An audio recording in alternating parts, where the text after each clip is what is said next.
Welcome to Chain Reaction, the Foreign Policy Research Institute's flagship network of podcast series examining the political, security, economic, and social trends shaping Europe and Eurasia. Throughout the year, we're talking with experts about developments in Russia's war in Ukraine, the new European security order, the past, present, and future of the Baltic states, Russia's political economy, and great power competition in the region. Join us each month for Bear Market Brief, Baltic Ways, Report in Short, and of course, our flagship, Chain Reaction. New episodes are available each week on Apple Podcasts, Spotify, or wherever you get your podcasts. This week on Chain Reaction. Russia's use of military power to advance its interest around the world has been well documented, with cases like the invasion of Georgia in 2008, the invasions of Ukraine in 2014 and again in 2022, and the intervention in Syria in 2015 standing as example. What we talk less about is why Russia does what it does. In other words, how does Russia see the world? To do that today, we're joined by Elena Snegir, an FPRI Senior Fellow in the Eurasia Program. Elena is also a Jean Monnet Fellow at the Robert Schuchman Center for Advanced Studies at the European University Institute. Her research topic is Russian strategic narratives of a full-scale war with Ukraine. And her most recent publications include an analysis of Russian foreign policy, specifically its interventionism and undisclosed methods of influence, the role of historical memory in Russian foreign policy, security issues in Europe, latest developments in Ukrainian foreign policy, and perspectives on the development of the Russian-Ukrainian conflict. So, Elena, thank you so much for joining me today on Chain Reaction. Thank you for inviting me. So let's jump right in. You're an expert on Russian ideology and Russian information operations. Let's talk about Russian ideology. What is there one? Some observers of Russia will argue that it seems to have settled on a right-wing populist narrative, which promotes hyper-conservative themes, undertones of xenophobia, homophobia, religious bigotry. Is that a fair assessment of the current Kremlin ideology, or is the truth more nuanced? Well, first of all, I want to make a disclaimer that I do not consider myself an expert on Russian ideology, but rather on Russian narratives. But yes, it is very close to ideology. So we can see ideology through Russian narratives and in Russian narratives. And I think that my argument would be that, yes, there is ideology. Modern Russian ideology is just a domestic tool. It actively shapes and justifies Russian foreign policy.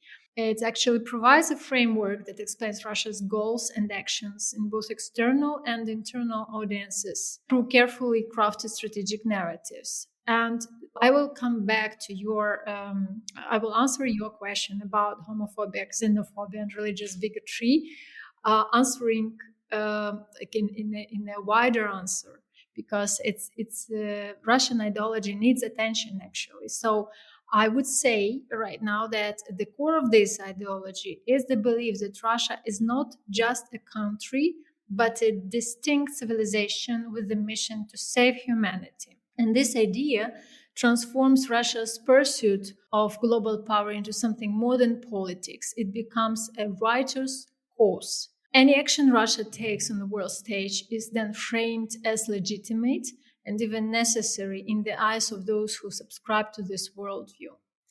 In this narrative, the role of the global antagonist, the force that Russia must resist, is assigned to the liberal democratic values. And the West, and in the past, particularly the United States, now I'm not sure about that, is portrayed as the main threat, the carrier of these destructive ideas. By positioning itself as a last defense against liberalism, Russia seeks to rally support both at home and among those disillusioned with the Western order. This ideological framing is not just rhetoric, it's a powerful tool that legitimizes Russia's foreign policy and fuels its ongoing geopolitical confrontation. Russia's current ideology blends ideas from both the white imperial vision of Russia and the Soviet Union great powerness, adapting them to the goal of its leadership today. According to researchers of Russian political thought, this ideology has three main pillars. It is anti-liberal identitarian conservatism, which means that Russian identity was set in stone over 1,000 years ago and has never changed since that time. The second pillar is right-wing communitarianism. This is the idea that being Russian is not a choice but a lifelong unchangeable identity. So the person who was born Russian cannot choose to be not Russian. It can be just a bad Russian in this case, and has to be taught to behave well. And the third pillar is geopolitical populism. Concepts like the deep people, the Russian world, Ruski Mir, and Panslavism reinforce nationalism and expansionism here. Coming to your question, at the core of modern Russian ideology is the belief that liberal values are the greatest threat to humanity. And based on this premise, Russia positions itself as a defender of traditional values, using an anti-liberal narrative that focuses on two key themes. First, is the perceived threat of LGBT rights. And here Russian propaganda portrays these rights as an attack on traditional family structures and moral order. But I would rather say that this point in Russian ideology is a kind of a cover. It's a kind of a thing that Russia uses permanently to threaten its society and all those who love traditional values and Christian values with this. So Russia threatens with LGBT threat all those people. But the main thing in which Russians truly believe, I think, this is my argument, is the so-called dangers of individual freedom. So Russia argues that prioritizing personal liberties undermines collective identity, weakens loyalty to the state, and ultimately leads to chaos, uprisings, and social collapses. So this rhetoric is not unique to Russia. Similar narratives appear in other anti-liberal movements worldwide.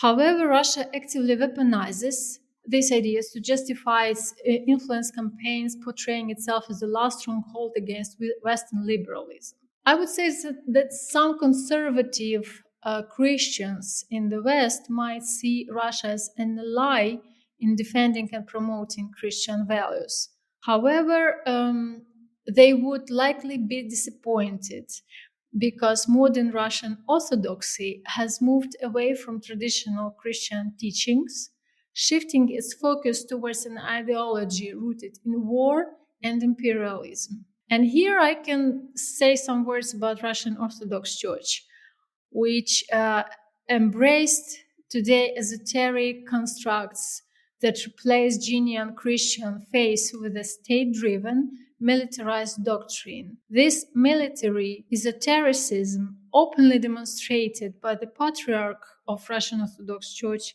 Kirill, is no longer just rhetoric. It has become an official part of Russian Orthodoxy. And it can be seen in a recent document from the World Russian People's Council, chaired by Patriarch Kirill, which claims that Russia is the last safeguard against global evil.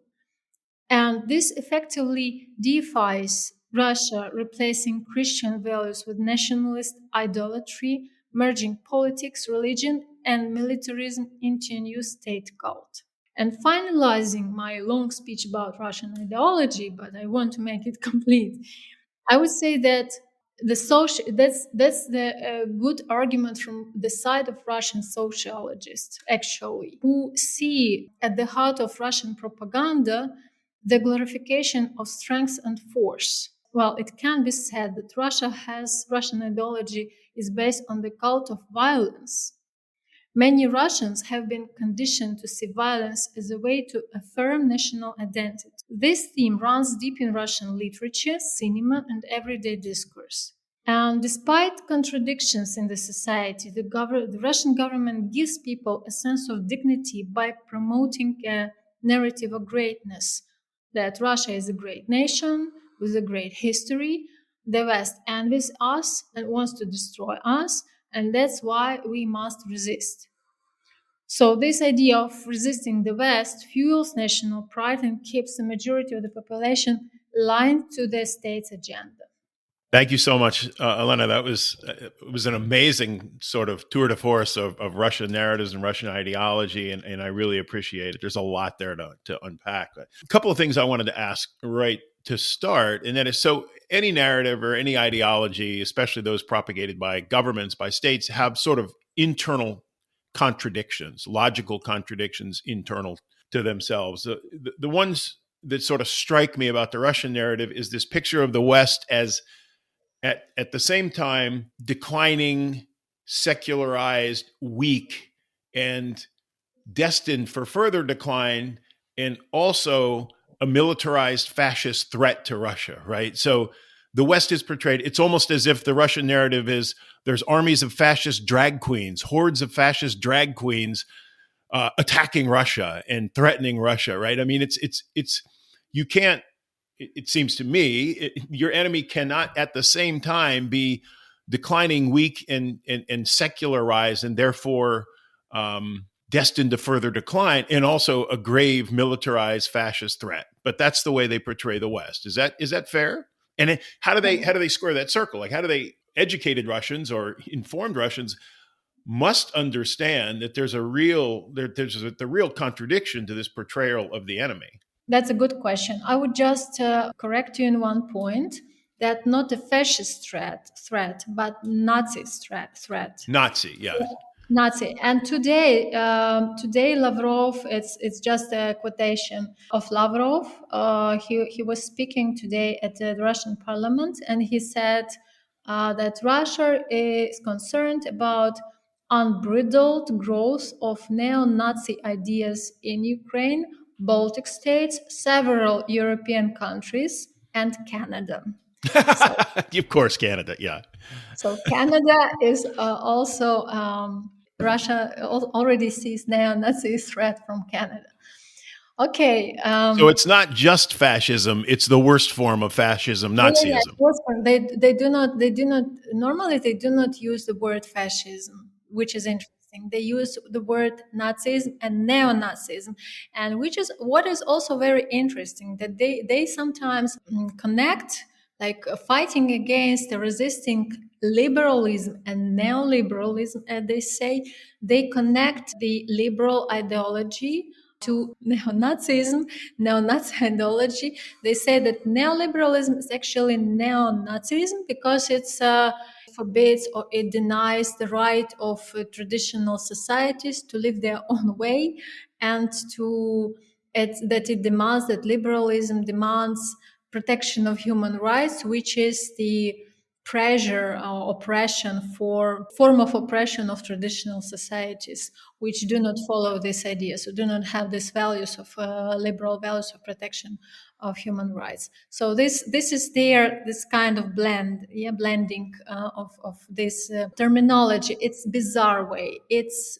of course it has no justification in science and academia. You cannot discuss it even, but this is how Russian propaganda and Russian ideology works. It unites very strange things in very strange ways, just with the aim to emphasize the threat, like to emphasize the threat of liberalism, of liberal societies. They must be called Nazism. Why Nazism? Because it is also very strongly connected to memory of the Second World War. This myth of Russian victory of Russian victory in the Great Patriotic War, when Russia liberated Europe from Nazism. This mythology of the Second World War is one of the cornerstones of Russian propaganda and Russian ideology. And it's very interesting that it provides some security, it safeguards Russia from critics. So, for example, Germany for a long time couldn't dare to criticize Russian foreign policy because Russia was the country or was the nation who liberated Germany and saved Germany and the whole Europe from Nazism in the Second World War. So it's a very psychological game. It's how Russia instrumentalizes historical memory also. It's just one example. there are many examples, and we can speak about it, about its historical mission, about its 1,000 years history, and the appropriation by Russia of Ukrainian history, and thus denying the right of Ukraine to exist. But coming also, I recall that I remember that you asked about this education of children and how Russia, how it actually works when Russia describes the so weak, or so helpless liberal societies as a great threat, not Nazi threat, actually, So, first of all, as I said, it's sometimes bizarre things can be united and blended in Russian ideology, in Russian propaganda, in Russian education in a very strange way, which cannot be explained for Western audience by Western criteria. So they just mix it together in a very strange combination, and it works. It's a very important element of recurrent totalitarianism. The term was invented by Russian sociologist Lev Gudkov. He explains why Russia has never managed to become a democratic state, because totalitarian practices were preserved in Russian institutions, including educational institutions, kindergarten, schools, universities, including education, including culture, and also, of course, state institutions. But these totalitarian practices and totalitarian values have been preserved in these institutions and were recurring itself with every Russian generation. So every Russian generations have been taught in this system of totalitarian institutions, which were like preserving these values and this knowledge and these practices. And now we see what is also a very alarming, actually, that we see that today's education in Russia today is transformed into a very militarized education, quite nationalistic education, and children starting from kindergarten, they are taught that it's good to die for homeland in the battlefield, that the war is a good thing. In the kindergarten and schools, they wear sometimes costumes of Russian militaries, Russian soldiers, and especially popular are costumes, forms from the Second World War, as I said already. So this military topic is very popular in Russian education. It's like children are being raised in this knowledge that the war is good and the West is bad and Europe is bad. Europe is now suffering from neoliberal Nazism or neo-Nazism or malign liberal values and must be freed again. So the Russia has to complete Russian mission of liberating Europe again. It sounds very strange, but it is the reality in Russia right now. You talked about the Russian narrative about the Great Patriotic War or World War II is that Russia saved Europe from Nazism. And of course, my reaction to that as well. To the extent that somebody from the East saved Europe from Nazism, it was the Soviet Union, which is Russia and 14 other republics, to include Ukraine. And then we shouldn't forget that before Russia saved Europe from Nazism, it tried to cut a deal with the Nazis to occupy half of Eastern Europe. So, there's the moral high ground. It doesn't really carry much sway with me, at least in terms of the Russian argument about World War II. It is true that the Soviet Union took far more casualties on the Eastern Front than the Allies did on the Western Front. It's true that they absorbed far more German divisions, but it's also true that they didn't fight in the Pacific at all.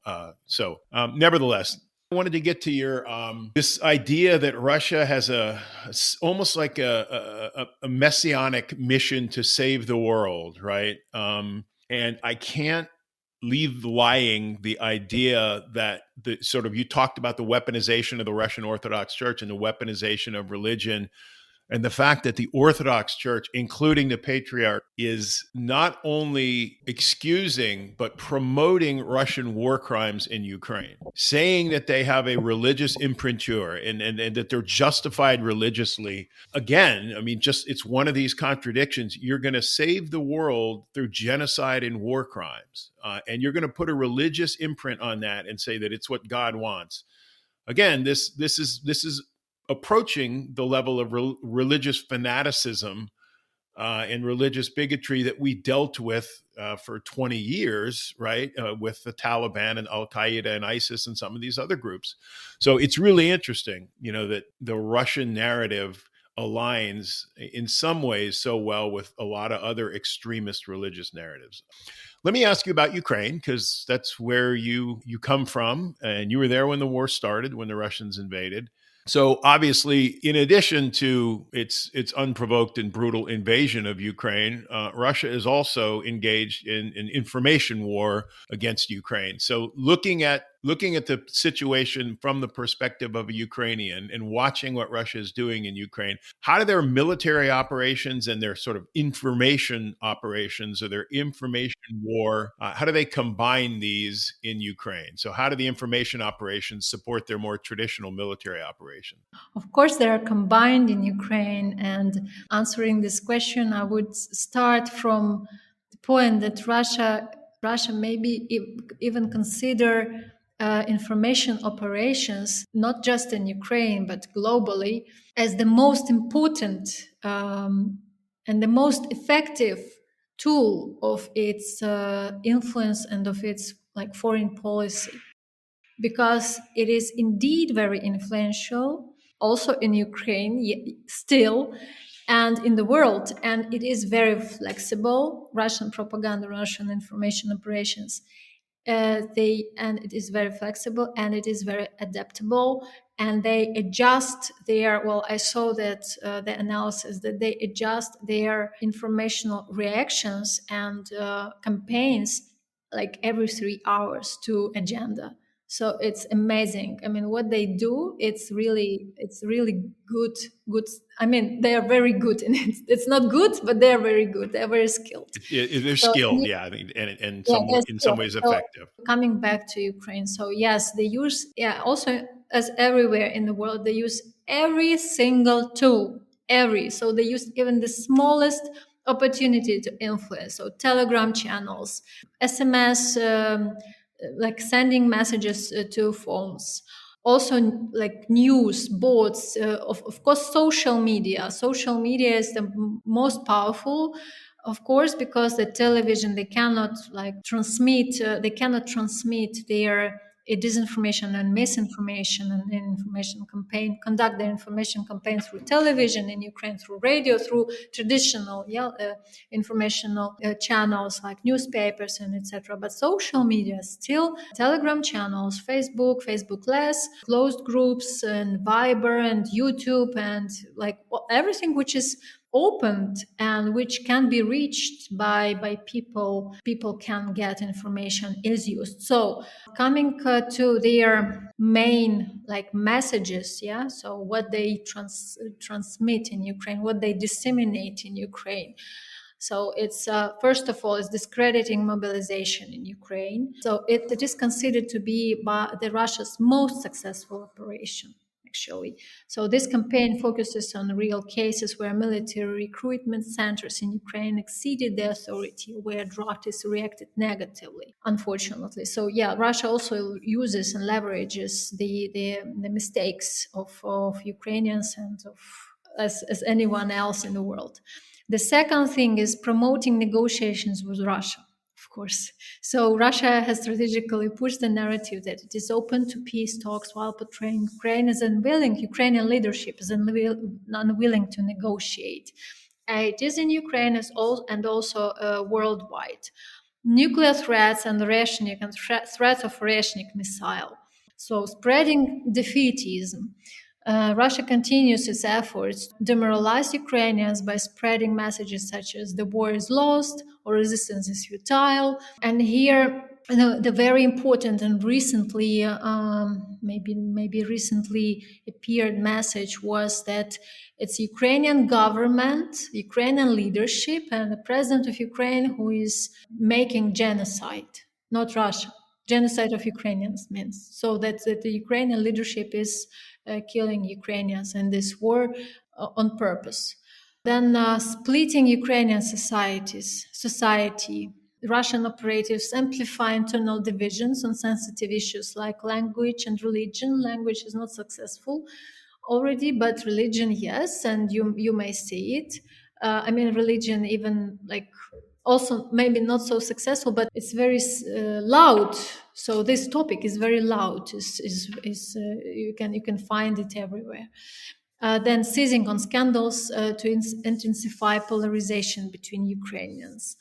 I already said about discrediting Ukrainian leadership, then manipulating occupied territories. So Russia spreads claims that life is better under occupation, fabricating stories about people willingly returning and economic revival. It even boasts about Ukrainians from occupied areas joining the Russian army, and in attempting to normalize occupation. From this point, like many people maybe in the West also think that okay, but occupation might not be so bad because war is bad because people there. But well, obviously it's not true. Russian occupation is by Ukrainians. It is inside Ukraine. It's considered even worse than war, actually. So that's why Ukrainians also resist so strongly. And I said that Russia is adapting its tactics very well. Its information operation have evolved initially they were built around a short-term blitzkrieg strategy, but now they have become, as I said, flexible and data-driven. They adjust very often based on information monitoring. It's interesting to hear you describe the Russian narratives that they're propagating in and about Ukraine, right, to try to undermine support for the war effort and as another way to try to win the war, using information as a weapon to try to win the war, which all governments do. But we can't really ignore the fact that some parts of these Russian narratives are now popping up in U.S. government narratives and statements, particularly the defeatist narrative, the idea that Ukraine can never win the war, can never get all of its territory back. The idea that President Trump even said the other day, a couple of times, he said in the past several days, implied that Ukraine was responsible for the start of the war. Said Zelensky should never have gone into the war. As if Zelensky went to the war. Well, the war came to Zelensky, right? I mean, in the form of 190,000 Russian soldiers that crossed the border and entered Ukraine. And that Ukraine's not a democracy, right? You're hearing that, undermining the legitimacy of the Ukrainian government because it was due an election this spring, but the Ukrainian constitution in times of war and martial law provides for an election being delayed. So how are Ukrainians reacting to the fact that now Russian narratives are popping up in U.S. government statements and narratives? Ukrainians are disappointed, and Ukrainians are, I would say, to some extent angry. Ukrainians are not surprised. But yeah, it's a protest reaction, I would rather say, because and as I already said, that Trump's argument that President Zelensky has now rating about 4%, it's a lie. And everyone knows it, and it's such a lie that may even raise the ratings of President Zelensky. So Ukrainians will consolidate around the flag, around the president, and around the Ukrainian leadership, because right now, despite all caveats, despite all disappointments, despite all mistakes, the Ukrainian president looks more reasonable and more sensible than the American president, unfortunately. Unfortunately, because the United States is still it's a big power, and it was considered to be the most important ally and the only force that can really stop this war by non-military instruments, because there is a possibility to stop this war by non-military instruments, by economic instruments, but it just hasn't been used fully. So that's disappointing. Yeah, it occurs to me by searching for and insisting that there be some sort of logical consistency in Russia's narrative, that may misunderstand the goals of Russia's narrative, right? I pointed out a couple of sort of inconsistencies in how they view the West as on one hand, weak, declining, and secularized, and on the other hand, an aggressive militarist Nazi threat, and then the idea that Russia's civilizing mission or messianic mission to save the world is carried out, through genocide and war crimes. But again, that may be holding the Russian narrative to too high a standard, because I've read, and I believe, I want to see what you believe, that in some ways, Russia's not trying to get you to subscribe to their narrative. They're trying to get you to believe that everyone lies all the time, that no government ever tells the truth. So by constantly sort of propagating opposite narratives, the Russians will say one thing and then say a different thing, within the same day sometimes. They're not trying to get you to believe them. They're trying to get you to believe no one. And if you believe no one and you believe everyone lies to you all the time, then you're paralyzed. And so maybe the intent of Russian information operations and the narrative is to paralyze the adversary. Is that fair? It's fair in some with some societies, because speaking globally, speaking about how Russia deals with its international partners and in different regions of the world, I would say that in some countries, Russia is really trying to promote its ideology and narratives, and Russia really tries to indoctrinate some social groups into their ideas. But in other regions where this doesn't go so smoothly, that it doesn't work so well, Russia changes tactics, and it does what you say.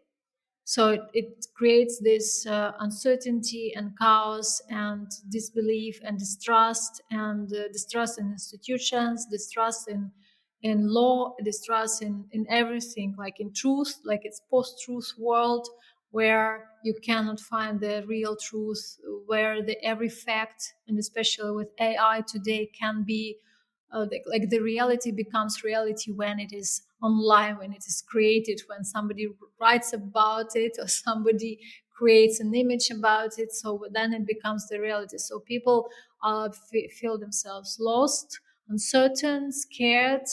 And yeah, it's a very comfortable environment for Russians to act. This is the most comfortable actually environment for Russians when people distrust everyone, so they can be manipulated easily.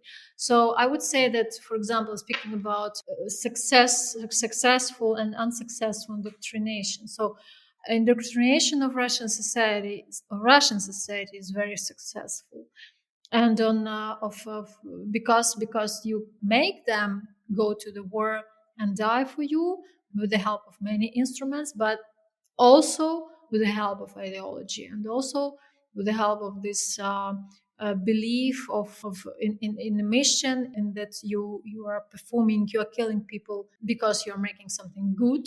Your actual goal, your final goal is good. So it's there. It takes place with the help also of Russian Orthodox Church.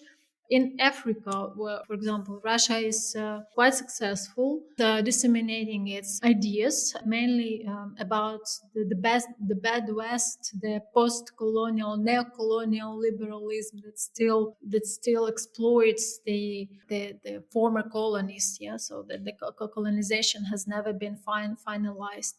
And that Russia is a real liberator, and Russia will help everyone. And Russia's aim is to protect societies, to protect their sovereignty, their right to live their own way. So and there on this ground, they add sometimes other elements of their ideology and then blend it together.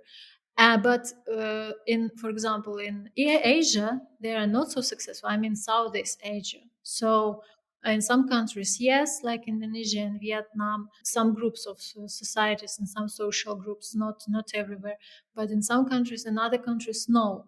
And their tactics is different than in Africa, for example. They are not disseminating their ideology so openly. They are not they keep the main messages covered, But they're just repeating every time that Russia is good, Russians are good, Russia is a friend, Russia is proposing education, possibilities, economic growth, partnership is good, etc., etc. So, and they repeat it constantly. They are never tired. So at some point, people are hearing it, and if it repeats 100 times, then they start believing it, and they accept it as a new knowledge, as a new reality, and then Russia can.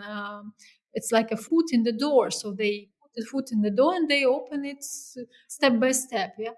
So it's different. They adjust their tactics every time with every social group, even with the small social group, and they never uh, push and make a pressure where they feel resistance, bigger resistance. So they try to accommodate, try to make people comfortable with them, and then work with people. Yeah, I think that's a great final point in that the Russian narrative is adapted to the environment in which they're propagating it, right? It's not a universal narrative, right?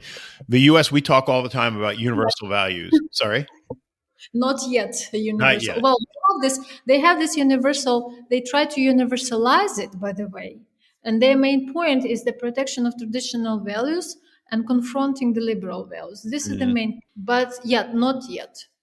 So there is a universalizing sort of overarching theme, but it's adapted to the environment in which it is, right? So it plays on local sensitivities, local preferences, local historical memories.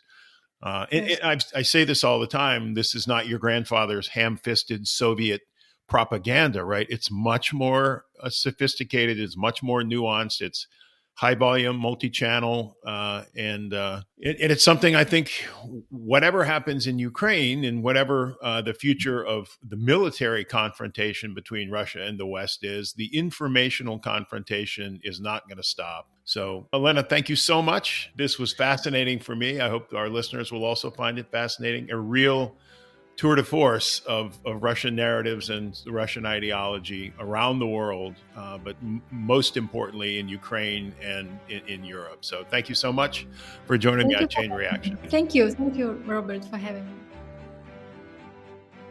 Thanks for tuning in to Chain Reaction, a podcast of the Foreign Policy Research Institute, examining the political, security, economic, and social trends shaping Europe and Eurasia. Throughout the year, we're talking with experts about developments in Russia's war in Ukraine, the new European security order, the past, present, and future of the Baltic states, Russia's political economy, and great power competition in the region. Note that the views and opinions expressed in this podcast are those of the participants and do not necessarily reflect those of FPRI. I'm your host, Dr. Bob Hamilton, Head of Eurasia Research at FPRI. Visit us at fpri.org for more on today's topic and many others in the world of foreign policy and national security. Thanks for listening. See you soon.